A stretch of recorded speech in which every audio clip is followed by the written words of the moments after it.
Hello बच्चों, हम लोग सीखने वाले हैं आज एक नया टॉपिक जिसको हम लोग बोलते हैं इलेक्ट्रिक फ्लक्स। ठीक है बच्चों, ये जो हम लोग की इलेक्ट्रोस्टैटिक वाली सीरीज चल रही है उसी का कंटिन्यू पार्ट रहेगा आपके पास, और इसको हम लोग बोलते हैं इलेक्ट्रिक फ्लक्स। अगर मैं आपको सिंपल सा आसान शब्दों में समझाऊं तो electric flux is only the number of electric field lines. क्या है ये? Number of electric field lines passing normally through an area.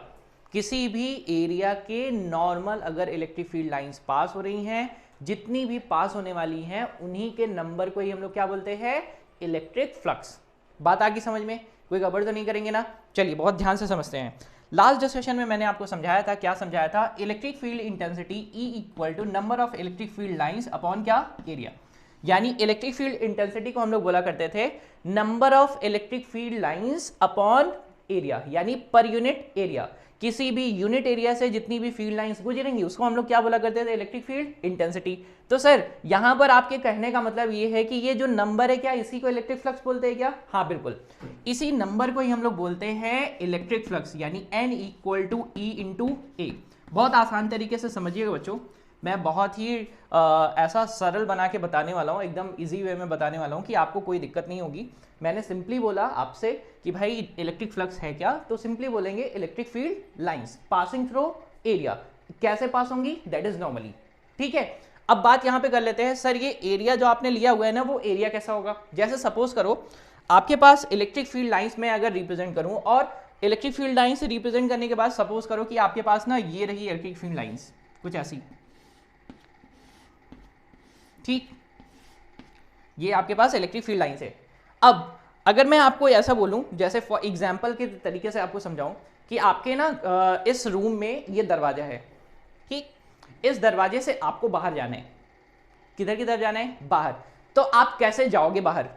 क्या आप, अगर मैं इस दरवाजे के पैरेलल ऐसे चलूं तो क्या बाहर जा पाऊंगा? क्या नहीं। अगर मैं इस दरवाजे के कैसे जाऊंगा? परपेंडिकुलर, तो मैं बाहर जा पाऊंगा? दैट इज ओनली, आप ध्यान रखिएगा, मैं as a electric field lines कैसे जा रहा हूं? बाहर। कैसे जाऊंगा सर? नॉर्मली आउटवर्ड, यानी इस दरवाजे के नॉर्मल, यानी दरवाजे से, या फिर आप ऐसा बोलेंगे किसी भी एरिया एलिमेंट से नॉर्मल पास होने वाली लाइंस ही कहलाएंगी आपकी इलेक्ट्रिक फ्लक्स। बात समझ में आई? जिसको रिप्रेजेंट कैसे करेंगे? जिसको रिप्रेजेंट करेंगे इलेक्ट्रिक फील्ड इनटू एरिया।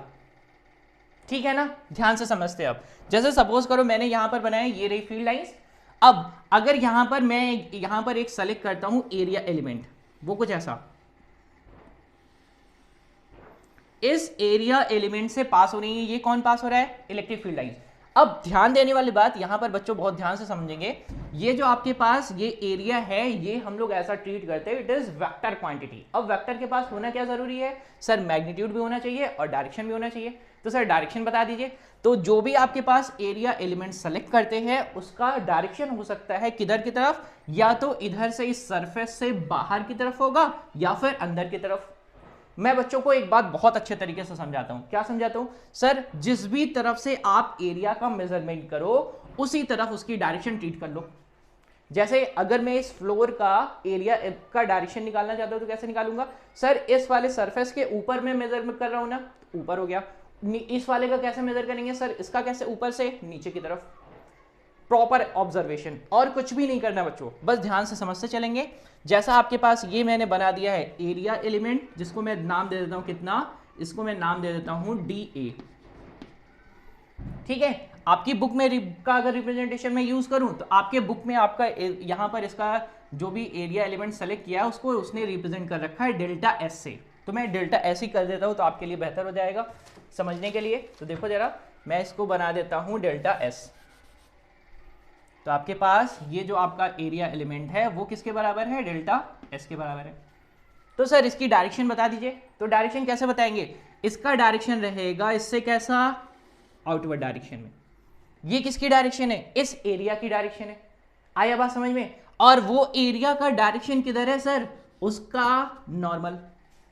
ये बात समझ में आया? अगर मैं इस एरिया एलिमेंट का वेक्टर रिप्रेजेंटेशन करूं तो आप कैसे बोलेंगे? सर ये रहा आपका vector, area vector equal to क्या? इसका मैग्नीट्यूड और इसकी डायरेक्शन। कोई गड़बड़ तो नहीं करेंगे। मैंने आपको समझाया एरिया कैसा क्वांटिटी, वेक्टर। सर डायरेक्शन कैसे मिलेगा, सर मिलेगा या तो आउटवर्ड हो सकता है या तो इनवर्ड हो सकता है।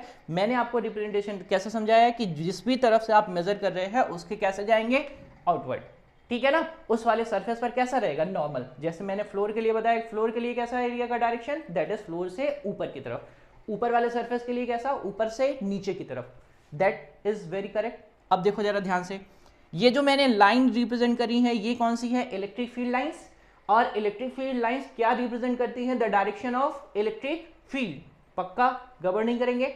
मैंने आपको समझाया भी था कि इलेक्ट्रिक फील्ड लाइंस क्या है, सिर्फ एक पाथ कैसा हो सकता है, या तो स्ट्रेट होगा या कर्व होगा, उन पर ड्रॉ किया जाने वाला हर एक पॉइंट पर टैंजेंट क्या रिप्रेजेंट करेगा, the direction of net electric field.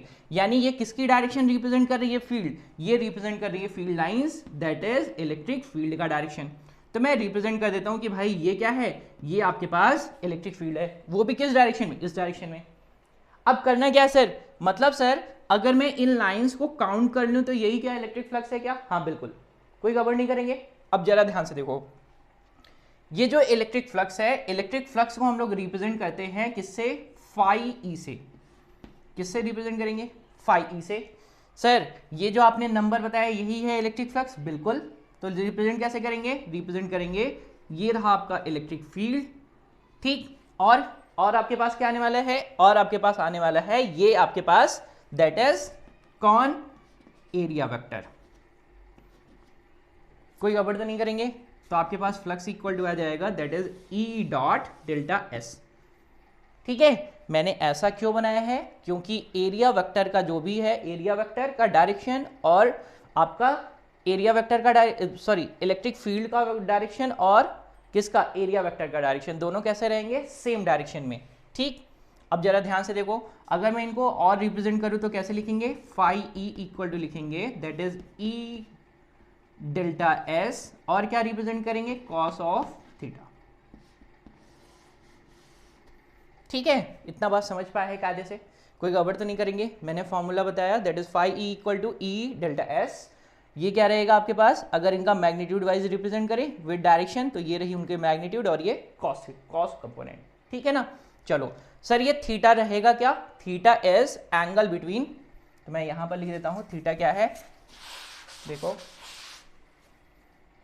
Theta equal to angle between, किसके किसके बीच का एंगल है, ये एंगल है किसके बीच का, इलेक्ट्रिक फील्ड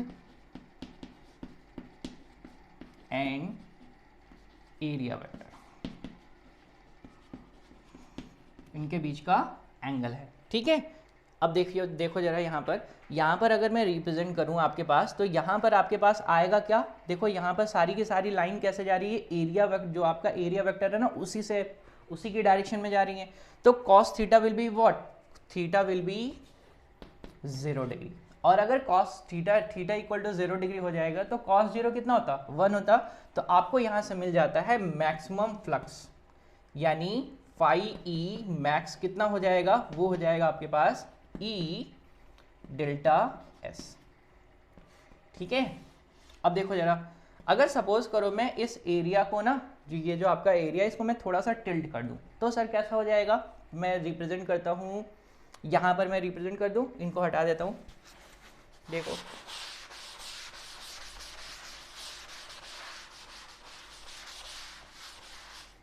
अगर मैं इनको हटा दूं, यहां पर देखो ये रही आपका फील्ड लाइंस, ठीक है। और मैंने ये जो आपका एरिया एलिमेंट था ना, उसको टिल्ट कर दिया, ठीक है। तो क्या हो जाएगा सर, इनके कंपैरिजन में ये फील्ड लाइंस ना कम हो गई, या फिर ऐसा बोले कि ये जो आपका एरिया एलिमेंट है उसका डायरेक्शन किधर की तरफ, ये रहा, ये कौन सा है भाई, डेल्टा एस, और ये जो फील्ड लाइंस है उनका डायरेक्शन किधर की तरफ है, उनका डायरेक्शन है इधर की तरफ, यानी ये रहा डेल्टा ई। इन दोनों के बीच का एंगल क्या रहेगा आपके पास, थीटा। तो अगर मैं इसके लिए फ्लक्स रिप्रेजेंट करूं तो फ्लक्स कितना हो जाएगा बच्चा लोग, फ्लक्स हो जाएगा आपके पास, that is E delta S cos of theta, ठीक है। किसी भी थीटा के लिए आप इस तरीके से डिफाइन कर सकते हैं। अब सपोज करो कि अगर मैं इस एरिया को इस फील्ड की डायरेक्शन में ट्रीट कर लूँ, जैसे आपके पास मैं रिप्रेजेंट कर रहा हूँ यहाँ पर, ये आपकी फील्ड लाइंस हैं और मैंने इस एरिया सेगमेंट को ना इन्हीं की डायरेक्शन में अलाइन कर दिया है, तो उससे क्या होगा, कोई भी फील्ड लाइन इससे तो पास होने से रही, तो कोई भी फील्ड लाइन पास नहीं होंगी तो फ्लक्स कितना हो जाएगा, flux will be what, it's a 0। क्यों, क्योंकि थीटा कितना डिग्री हो जाएगा, 90 डिग्री, क्योंकि इस एरिया एलिमेंट का डायरेक्शन किधर की तरफ, ये रहा एरिया एलिमेंट, दैट इज ये आपके पास डेल्टा एस, और ये आपके पास इलेक्ट्रिक फील्ड लाइंस की डायरेक्शन। ठीक है, मैं उम्मीद कर रहा हूँ आपको समझ में आ रहा है ये बात। सिंपली आसान तरीके से अगर मैं एक बार बताऊँ आपको कि ये इलेक्ट्रिक फ्लक्स है क्या, तो सिंपल से ऐसा याद रखेंगे कि number of electric field lines passing through an area element कैसे पास होंगी, बस कंडीशन ये है कि वो फील्ड लाइंस कैसे पास होनी चाहिए, नॉर्मली पास होनी चाहिए। जैसे मैंने आपको रिप्रेजेंटेशन लास्ट लेक्चर में समझाया था, क्या लेक्चर में समझाया था कि आपके पास इलेक्ट्रिक फील्ड इंटेंसिटी का फॉर्मूला होता है number of electric field lines per unit area, वही नंबर ऑफ फील्ड लाइंस को ही हम लोग क्या बोलते हैं, दैट इज इलेक्ट्रिक फ्लक्स। ठीक है, अगर मैं इनके यूनिट की बात करूं तो यूनिट आपको अच्छे से पता है, दैट इज इलेक्ट्रिक फील्ड को हम लोग रिप्रेजेंट करते हैं किसमें, जैसे मैं फॉर्मूला लिखूं फाई ई बराबर कितना, ई डेल्टा एस।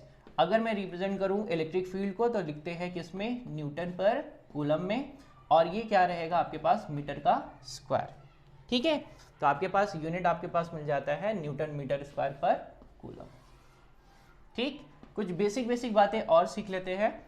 ये जो आपके पास इलेक्ट्रिक फ्लक्स है वो कैसा क्वांटिटी होता है, ये क्वांटिटी होता है स्केलर। कैसा क्वांटिटी होता है बच्चों, स्केलर। ठीक है, कुछ बेसिक बातें और याद रखेंगे। क्या याद रखेंगे सर, अगर आपके पास कोई मैं क्लोज सरफेस एज्यूम करूं, जैसे मेरे पास एक ये रहा क्लोज सरफेस, ठीक है, अब यहां पर इस सरफेस पर अगर मैं कोई भी एरिया एलिमेंट सेलेक्ट करूं, जैसे मैंने सेलेक्ट कर लिया ये एरिया एलिमेंट, ठीक है, तो इसके लिए सबसे पहले ड्रॉ करेंगे क्या, सबसे पहले इसका ड्रॉ करेंगे इसका डायरेक्शन वेक्टर, तो डायरेक्शन रही ये, दैट इज नॉर्मली, और पता क्या करना रहता है आपको, इससे ना फील्ड लाइंस पता करना रहता है। तो अगर मैं इसके लिए और फील्ड इलेक्ट्रिक फ्लक्स लिखूं और मैं लिखूं पूरे सरफेस के लिए, तो पूरे सरफेस के लिए क्या करना रहेगा सर, जो भी आपके पास है ना ये एरिया एलिमेंट, उसको हम लोग क्या करेंगे, और जितनी भी फील्ड लाइंस पास हो रही हैं क्या करेंगे, सभी का समीशन कर देंगे।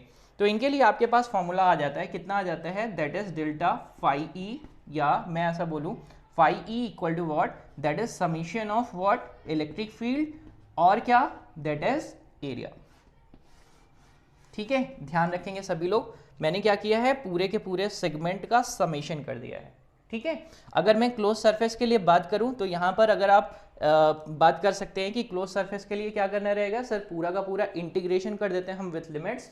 जैसे आगे आने वाले समय में मैं आपको कैसे समझाऊंगा, इस फ्लक्स को कैसे रिप्रेजेंट करेंगे, सिंपली रिप्रेजेंट करने वाले हैं कुछ इस तरीके से, phi E equal to integration E dot D S से। ठीक है, एक बार मैं रिकॉल कराता हूँ, पूरे लेक्चर को समराइज करता हूँ, फिर समझते हैं आगे। मैंने आपको सिंपली समझाया इलेक्ट्रिक फ्लक्स का मतलब सिर्फ और सिर्फ वो फील्ड लाइंस जो किसी एरिया एलिमेंट से नॉर्मली पास होने वाली हैं। ठीक है, ऐसा नहीं कि सारी की सारी लाइंस उससे पास हो जाती हैं उस सेगमेंट से, जो भी नॉर्मल पास होने वाली हैं उन्हीं को हम लोग बोलते हैं इलेक्ट्रिक फ्लक्स, आसान शब्दों में। फिर हम लोगों ने बताया कि भाई फॉर्मूला क्या होगा, तो फॉर्मूले के लिए हम लोगों ने सिंपली लिखा that is E dot delta S. ठीक है ना, that is electric field into क्या, एरिया एलिमेंट। अब अगर उसके यूनिट की बात करें तो न्यूटन पर कूलम इनटू मीटर स्क्वायर। ठीक है, चलिए कैसी क्वांटिटी होती है, स्केलर क्वांटिटी होती है। अगर मैं ऐसा बात करूं कि आपके पास जो भी आपके पास एरिया एलिमेंट आपने सेलेक्ट किया है वो कैसा है, इलेक्ट्रिक फील्ड के पूरा नॉर्मली है, यानी दोनों के बीच का एंगल कितना डिग्री है, this is area it's area element का डायरेक्शन और ये आपके पास इलेक्ट्रिक फील्ड का डायरेक्शन, दोनों का डायरेक्शन में कैसा कितने डिग्री का फर्क रहेगा, 0 डिग्री का। तो वहां पर आपको मिलता है मैक्सिमम, क्या मिलता है, मैक्सिमम क्या, फ्लक्स। अब अगर मैं किसी एरिया एलिमेंट को थोड़ा सा टिल्ट कर दूं तो आपको क्या होता है, कुछ फील्ड लाइंस कम हो जाएंगी, आपको क्या मिलने वाला है, दैट इज दोनों के बीच एक छोटा सा एंगल जिसको हम लोग बोलते हैं थीटा। तो हम लोग डिफाइन करते हैं ई डेल्टा एस कॉस थीटा से। ठीक है, और अगर मैं उस एरिया एलिमेंट को अलाइन कर दूं किसकी डायरेक्शन में, फील्ड की डायरेक्शन में, तो मुझे अच्छे से पता है कि इस एरिया एलिमेंट का वेक्टर कैसे का डायरेक्शन की तरफ जाएगा, कुछ इस तरफ। अगर दोनों के बीच का मैं एंगल डिफाइन करूं तो मुझे कितना मिलेगा, 90 डिग्री। इस कंडीशन पर फ्लक्स कितना हो जाएगा, 0। ठीक है, फिर मैंने आपको बताया कि अगर कोई भी आपके पास क्लोज सरफेस है और मुझे पूरे सेगमेंट के लिए निकालना है कि कितना फ्लक्स आ रहा है, तो आपको सिंपली क्या करना है, उसका समेशन कर देना है। ठीक है, और इस क्लोज सरफेस के लिए हम लोग एक फॉर्मूला और यूज़ करेंगे जिसको हम लोग बोलते हैं phi E equal to integration, मैंने यहाँ पर इंटीग्रेशन के साथ सर्कल लगाया है, फॉर किसके लिए, क्लोज सरफेस के लिए दिखाने के लिए, ई डॉट डेल्टा एस।